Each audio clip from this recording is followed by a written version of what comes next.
Howdy, howdy, howdy. Welcome to our forge.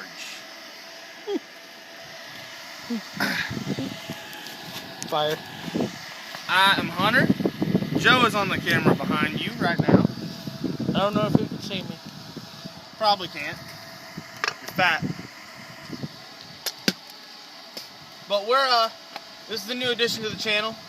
We've been running this for a little while now. What'd you say, 2 years? Year and a half, 2 years? Yeah, it's about 2 because we started about this time 2 years ago. Yep, it's close to the anniversary of the forge. We started this up one day. You gave me a text, said let's start up a forge. I said screw it, let's do it. So we run a business. We are known as Forge Brothers Ironworks, and we're getting a website page and all that. And click the thumb to like us. We have a Facebook page. Get that out of there. We have a Facebook page. I will be putting a link in the description below for that.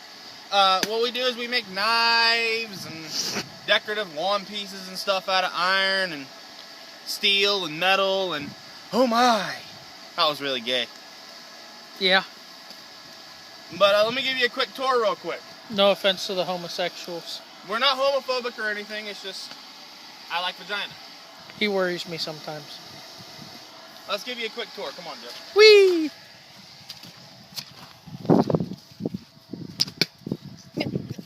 Muddy. When you start off walking down to our place, you've got the newest addition to our crew, the workbench. With cheap Chinaman vice. Ching, ching, ching, ching. Boiled linseed oil. Good, really good for use. And we've got our assortment of hammers and sledges and whatever the fuck that is. That's a pick, sir. And this is a screwdriver that I made spur of the moment because I needed it to work on our hand blower. We've got some assortment of tongs. If you don't know what a tong is, tongs are what we use to hold the metal because it is entirely too hot to be holding it barehanded. I should know. Unless it's really long. Unless it's really long, like this, right here. Mm-hmm. You could heat this up here to about here, and you'd be fine, heat-wise. You can heat it from here to here, and you'll be fine holding it. But if you heat it any further, it'll heat up the ass into the metal, and you'll get burns and calluses all over your hands, and you'll start throwing pieces into fields and hopefully not burning them down. Experience. It happens. It pisses you off, too. This is a tomahawk head Joe made. Out of a ball peen hammer. Probably, what, 6 months ago? I think I was working on that at the memorial show. Yeah, that was a memorial show. That'd have been about 8 months ago. Yeah, about 8 months. Wow. Actually, well, I don't know. I forget when Memorial Day is, but I know it's a Monday, damn it. We know because we get out of school. We've got an assortment of tongs for different types of metal. Rounds, flats. Sheet metal. Nipple cripplers. Sheet metal. Nipple crippler. No. But yeah, and we just, as you get further, we've got a burn barrel that we throw our empty chew cans in and other stuff. Hey, what's that? That's a piece of metal? What is that? I don't know. That's a flashlight.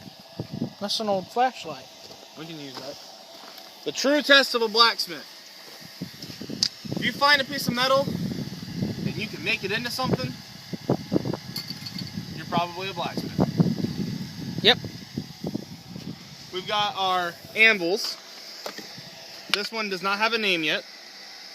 This is from 1920 something. Earlier than that, 1914. This was used in a factory back in the day when everything was still mostly hand done. As you can see, this would have been mounted on a large steel workbench like that, and they would have had the vise. And with our rebar here, it is adjustable to like huge lengths. We could go anywhere from completely closing the jaw clear to like an 8-inch gap with the screw all the way in. But it doesn't like to work sometimes. But it still is under repair. I think it's a little beyond warranty. Just a few years. It did come with a hot cut Hardy, and we'll get into what Hardy tools are a little later. In later episodes and stuff. The whole purpose of this, aliens. Wait.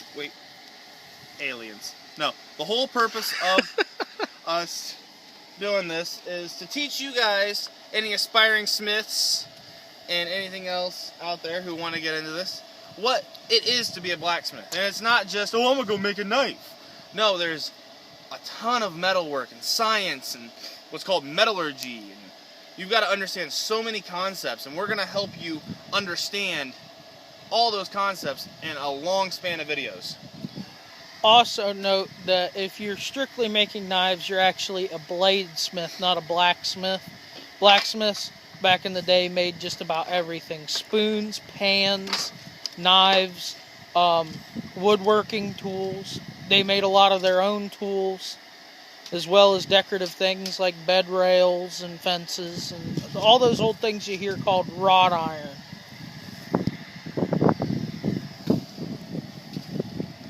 Over here, this was our first anvil. Her name is Bonnie.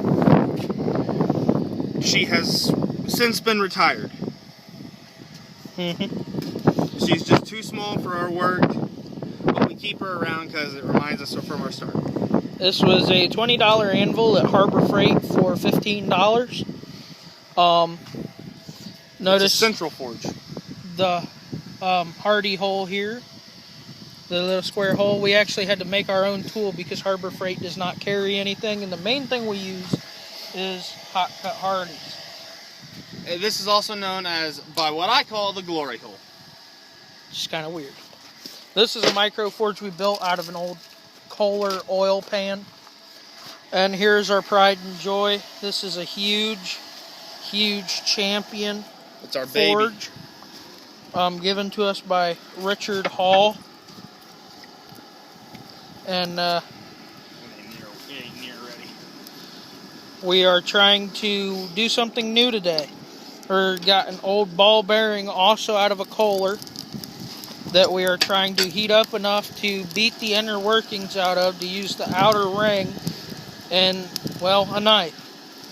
That's why we went with ironworks, because we mostly do bladesmithing, but we do some other stuff too, so we generalized it. I specify mostly in the finishing aspects of the blade and the decorative pieces that go into lawns and stuff like that, mainly because I have a tendency to curve the blade, and most people don't like curved blades.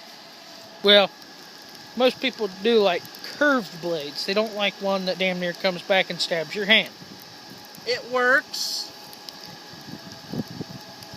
The way he hammers his bevels on his edges tend to cause the blade to curve massively.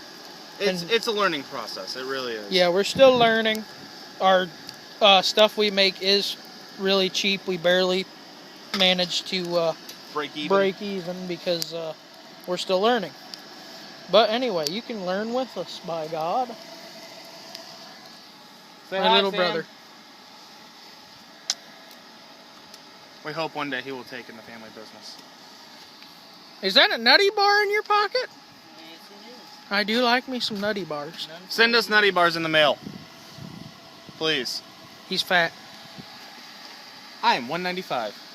I am not fat at 240 and shorter. I am all table muscle. We need a wide angle lens. I don't think they make a wide angle big enough for you. Oh, ouch. Anyway, Sam, would you like to hold the camera while we try and work this thing?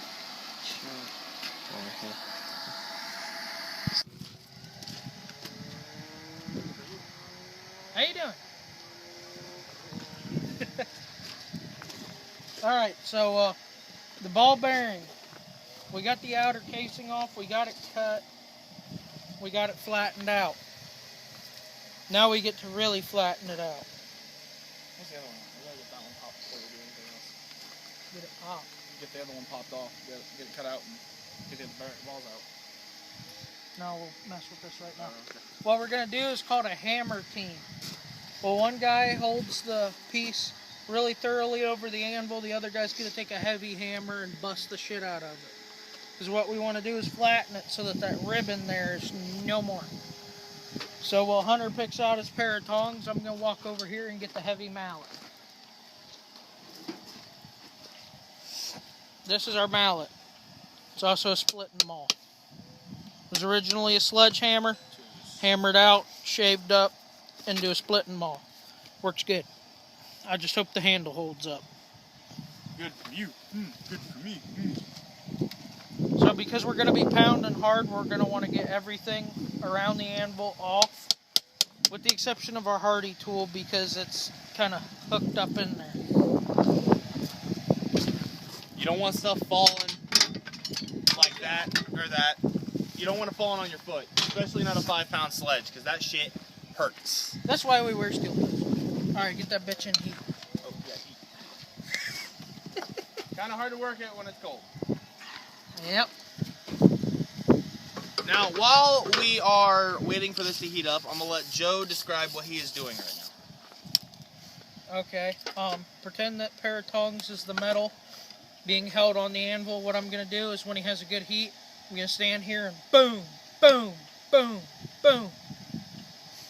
I'm going to go rapid, and I'm going to let gravity take effect so I'm not wearing myself out. And also the fact that when you let gravity bring the hammer down, you have more energy and movement to control where it hits.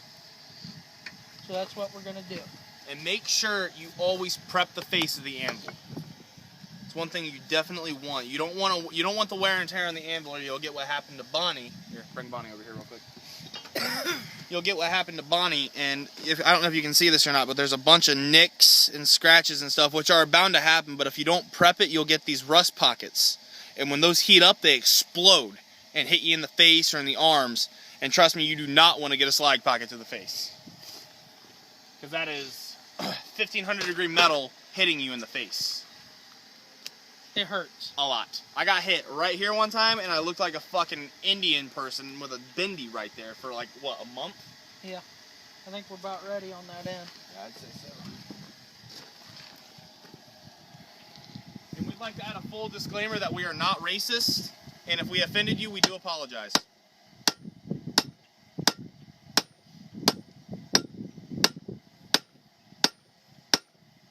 This is the power hammer before the power hammer. Although I really wish we had a power hammer. Shut up. I do too. We should make one. We're going to at some point. Alright. Holder flatter. Flatter. That's going in the dictionary. Alright, reheat. A little higher up.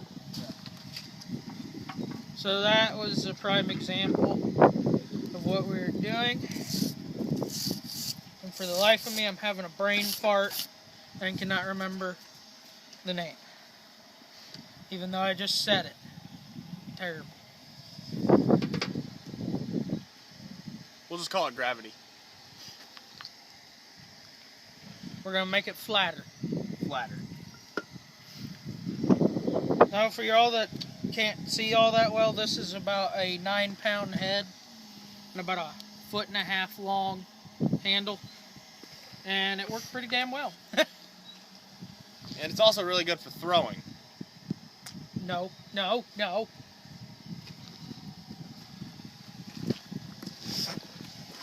One more thing, make sure if it's cold outside that you stand by the forge.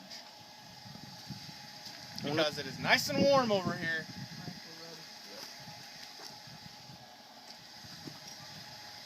Oh yeah, we're ready. Beautiful.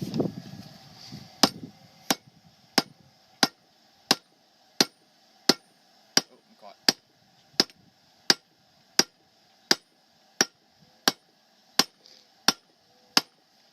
Flipping.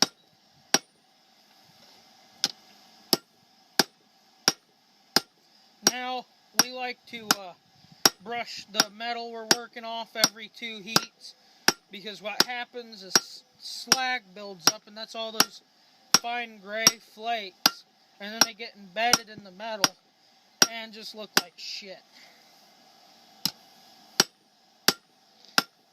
I think we're about out of heat. Let me grab the brush. Now when you're brushing, you want to make sure you go down and away from you. I know it may seem like common sense, but someone out there is going to attempt to brush upward, and they're just going to bring that slag onto themselves. And trust me, you'll catch your clothes on fire. I am a living example of that. And by the way, the best thing to wear when you're doing this is denim jeans, good heavy boots with steel toes, cotton shirt or at least polyester cotton blend, because stay away from straight polyester because it'll melt. It'll melt and adhere to your skin and it burns really, really bad. We also recommend safety glasses. A leather apron is ideal, and gloves, especially when you're not used to the heat. Over time you will become more used to it, and that's why we're out here in t-shirts and, well, barehanded. But because we've been doing this for a year and a half now, so almost 2 years. So it's your body naturally adjusts itself to the heat, and so you build up a tolerance to it over time. Although when you have a long winter like we had, it kind of sucks because stuff gets a little hot. Also, on the note of him not wearing safety glasses right now, listen to what we're saying. Don't follow exactly how we look, because we have personal experience. We know the risk of what we're doing, and we do it anyway. Because if we get injured, that is us. You get injured, that is you, and we do not want you to get injured. If we get injured, it's our own fault, but we don't want to be the ones that are causing your injury. So please wear safety glasses, wear gloves, wear an apron. Do what you have to do to keep yourself safe. And if you're doing this in a suburban environment, let your fire department know. Yeah, no shit. We about burnt.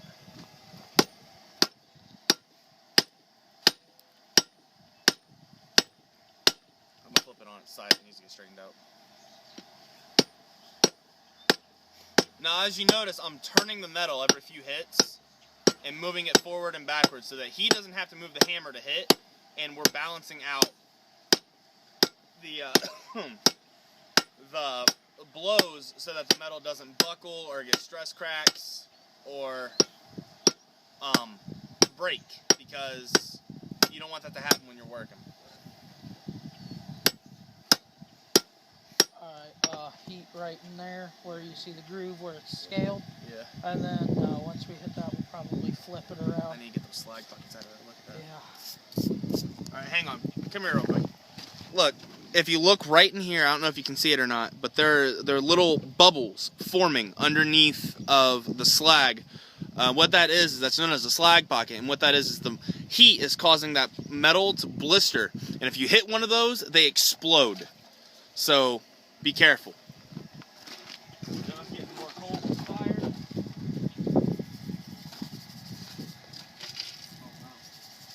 Looking good? Wham, bam, thank you, ma'am.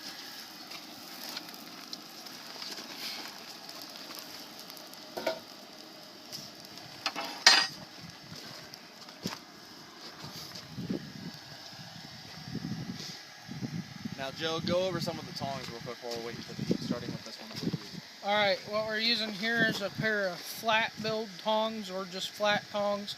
They're for working flat stock. Notice they're just flat on the inside, kind of like a pair of pliers. They range in different sizes, including length, as well as the gap and the width, because we have these here, which are basically the same thing, but they have these huge heads on them for holding sheet metal and tin as we're working them. Well, here's those back. Thank you much. We also have round tongs, which are, they take the flat bill and they take them a step further and actually round them up to hold round stock. We have those in several sizes as well as those. Now they have what I like to call combo tongs, where it's a flat as well as it's got a pocket to hold round. They're usually rounded. The best ones are the ones with the triangle cut out of them. And we'll get back to this in a second.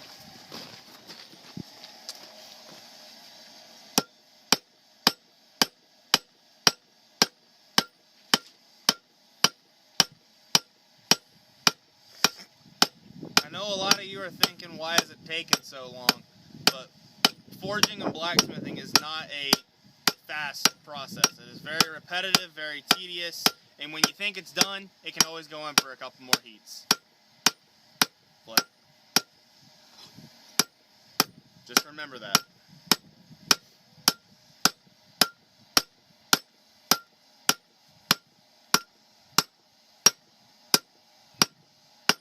I think we need more heat. Yep. As I was saying, they also make them with a little triangle cutout to hold square stock, round stock, or flat stock. And those are about the best thing you got. But in some cases, you need something like this, because you got a flat stock with like a scroll or something that can slide inside there, hold on good. You can see we have many sizes of tong here. We also have these, which are also to hold round stock, but to hold them at a right angle. Instead of the stock going in straight, they go out like that. And I believe we have 2 sizes of those. Yeah, the other one's over there. And this one has actually been hit a few times up here, and the rivet is starting to get loose, because a lot of these are very old. Those are hot tongs, be careful. Hot tongs? Hot tongs. Hot tongs. Hot tongs! These are actually hoof trimmers for farriers, which are the people that shoe horses. These have been common for years and years with blacksmiths, as to use them as tongs, because they're easy to shape back out into flat. You can shape them into rounds. Gutsy. Or you can cut your gap to hold your different stocks. We're hot. And we're hot. Done after this heat.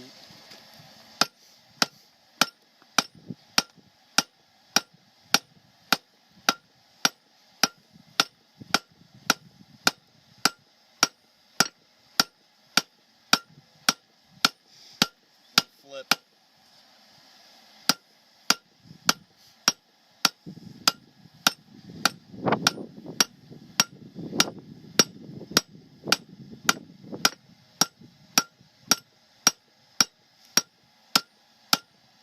Flip. And the sun feels good. Yep. So is wearing my arms out with a hammer. I'll take next heat. Alright, so that's what we showed you today. Yeah, you got a little bit of a taste of what we do. You got to see the forge in action. You got to see us do something, which, well, we normally are doing something, but... Yeah, well, that was us. It's Joe and Hunter. We're Forge Brothers Ironworks. Keep on forging, guys.